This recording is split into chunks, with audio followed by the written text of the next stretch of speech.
वालेकुम, hope you all are doing well.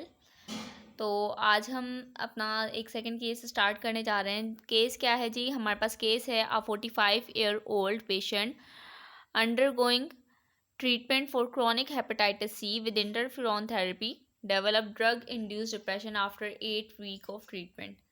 एक patient है जिसकी एज जो है 45 ईयर ओल्ड है और उसको हेपेटाइटिस सी है, जिसके नतीजे में उसको जो है इंटरफेरॉन की थेरेपी प्रोवाइड की जा रही है। इस ट्रीटमेंट के 8 हफ्तों के बाद, यानी कि ट्रीटमेंट चलते हुए 8 हफ्ते हो गए और उसको जो पेशेंट है उसको ड्रग इंड्यूस्ड डिप्रेशन होना स्टार्ट हो गया।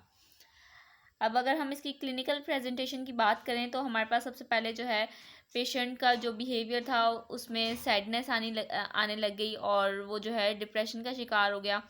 और इसके अलावा उसको फटीक होना स्टार्ट हो गया और जो डेली लाइफ की एक्टिविटीज़ हैं उसमें उसका इंटरेस्ट जो है वो कम हो गया।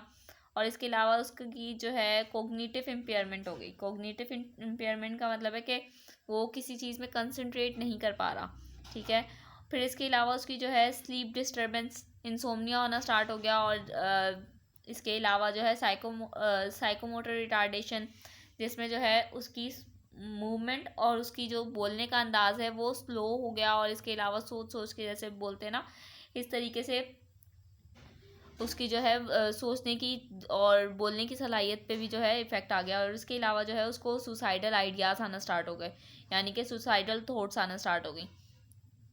अब ये सब हो क्यों रहा है? क्योंकि इंटरफेरॉन थेरेपी का जो साइड इफ़ेक्ट है वो यही है कि डिप्रेशन इंड्यूस हो जाता है, drug induce depression, and that is the interferon induce depression.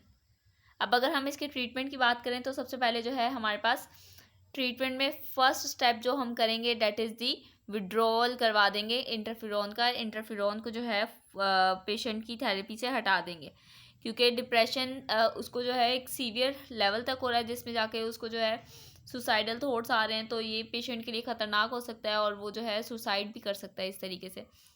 अब आप करेंगे क्या इस चीज़ को ओवरकम करने के लिए? जाहिर सी बात है, डिप्रेशन है तो एंटी डिप्रेसेंट थेरेपी देंगे। सबसे पहले जो है हमारे पास जो फर्स्ट चॉइस होगी वो SSRIs होंगे, जिसमें जो है हमारे पास सिट्रालीन है एग्जाम्पल, जो कि हम दे सकते हैं। और इसके अलावा जो है साइकोथेरेपी करवाना बहुत ज़्यादा ज़रूरी है, जिसमें जो है एक पर्टिकुलर जो आपके पास साइकोलॉजिस्ट होते हैं उनसे कंसर्न करना, ताकि वो जो है उसके कोग्निटिव बिहेवियर की जो है वो थेरेपी करे, कोग्निटिव बिहेवियर थेरेपी करे और उसका जो डिप्रेशन है उसको कम करने की कोशिश करे। और इसके अलावा रेगुलर मॉनिटरिंग और फॉलोअप बहुत ज़रूरी है for the hepatitis seed treatment भी, क्योंकि हेपेटाइटिस सी भी तो उसको बीमारी है ना, उसको भी तो ट्रीट करना है ना। अब इसके लिए जो हम करेंगे क्या, हमने जैसे इंटरफेरॉन को विड्रॉ कर दिया ना, अब हम इसकी जगह पे दूसरी कोई एंटीवायरल ड्रग्स देंगे, जिसमें जो है हम डायरेक्ट एक्टिंग जो है एंटीवायरल भी दे सकते हैं।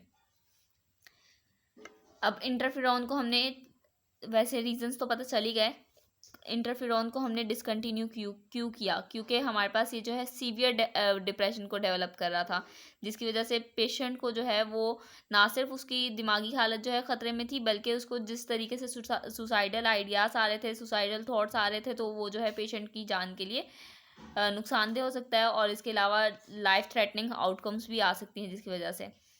और अगर हम हेपेटाइटिस सी की बात करें तो हेपेटाइटिस सी के लिए जो है हम अल्टरनेटिव ट्रीटमेंट यूज़ करेंगे, जो कि हमारे पास पहले ही हम बता चुके हैं कि डायरेक्ट एक्टिंग एंटीवायरल ड्रग्स हम यूज़ कर सकते हैं, और ताकि जो है हेपेटाइटिस सी जो है वो ओवरकम हो सके। और इसके अलावा जो है एंटीसाइकोटिक एजेंट या एंटी डिप्रेसेंट ड्रग्स जो है हम यूज़ कर सकते हैं इसके लिए। So that's all for drug induced depression from interferon. See you in the next one. Allah Hafiz.